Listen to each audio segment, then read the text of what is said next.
কেঁচো সারের সফলতায় সিরাজগঞ্জের কৃষকদের মাঝে সাড়া ফেলে দিয়েছেন তরুণ কৃষি উদ্যোক্তা টুকু মুক্তার। সদর উপজেলার পোড়াবাড়ি গ্রামের উচ্চশিক্ষিত এই তরুণ নিজ বাড়িতে ২০২০ সালে কেঁচো সার উৎপাদনে পদক্ষেপ নেন। ২ বছরের মাঝেই অভাবনীয় সাফল্য পান তিনি। তার এই কেঁচো সার ব্যবহারে কৃষকরাও ফলন ভালো পাচ্ছেন।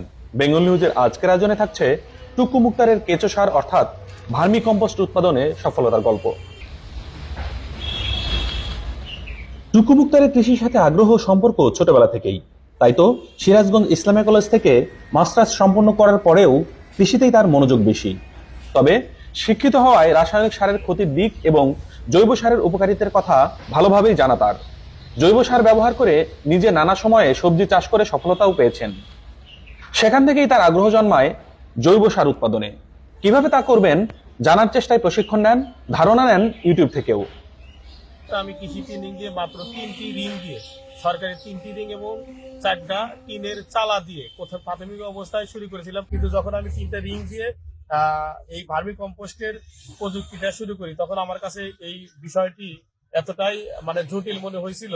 সেটা হচ্ছে যে এই রিং এর যে পদ্ধতিটা আছে সেই পদ্ধতি এবং আমাদের এই বর্তমান যে পদ্ধতি, এই পদ্ধতিটার নাম হচ্ছে আপনার এই ভিয়েতনামি প্রজেক্ট। অর্থাৎ এতটুকু জায়গাতে একটা রিং এ 350 টাকা দিয়ে রিং কিনতে হয় এবং নিচে ওই রিং এর নিচে ইট পেরে তারপরে পাকা করতে হয়। অর্থাৎ আরো ব্যয়বহুল, ধরেন আরো 300 টাকার মতো খরচ হয় এবং রিং এর উপরে চাল দিতে হয়, চালা দিতে হয়। ওখানে আবার যদি আমরা খরচ ধরি তাহলে আরো 300 টাকা। অর্থাৎ একটা রিং এর জায়গায় মাত্র 20 কেজি সারের জন্য তাকে 900 টাকা ব্যয় করতে হয়।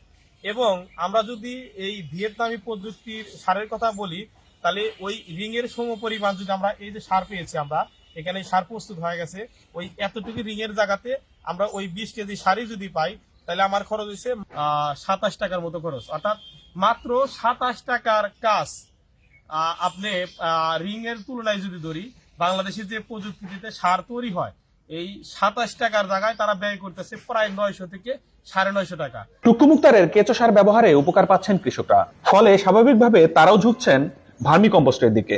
বাড়ছে জৈব সারের ক্রেতা। আর এই যে ভার্মি কম্পোস্ট সার ব্যবহার করার ক্ষেত্রে দেখেন এই ফলের গ্রোথ প্রায় 800 গ্রাম,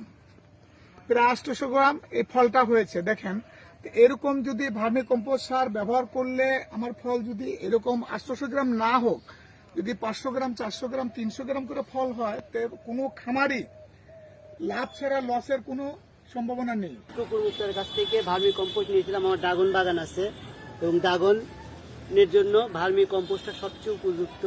এবং এখানে দেখলাম ও নতুন প্রযুক্তি, ভিয়েতনাম প্রযুক্তিতে সে ভার্মি করছে এবং এর কোয়ালিটিগুলো অনেক ভালো।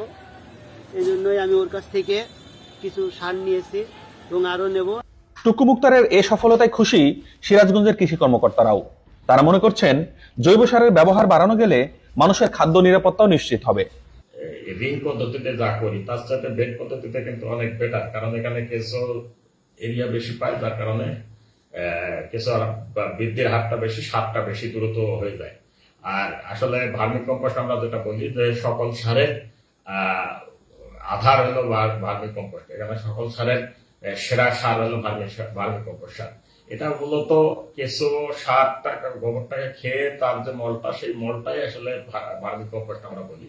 তো এখানে সিরাজগঞ্জে এটা একটা জৈবিক বিষয়। আমরা সিরাজগঞ্জে আসলে এলাকায় চেষ্টা করতেছি যারা রাসায়নিক সার ব্যবহার কমায় যাতে ভার্মি কম্পোস্ট বৃদ্ধি করা যায় এবং ভার্মি কম্পোস্টের সকল সার উপাদান থাকে।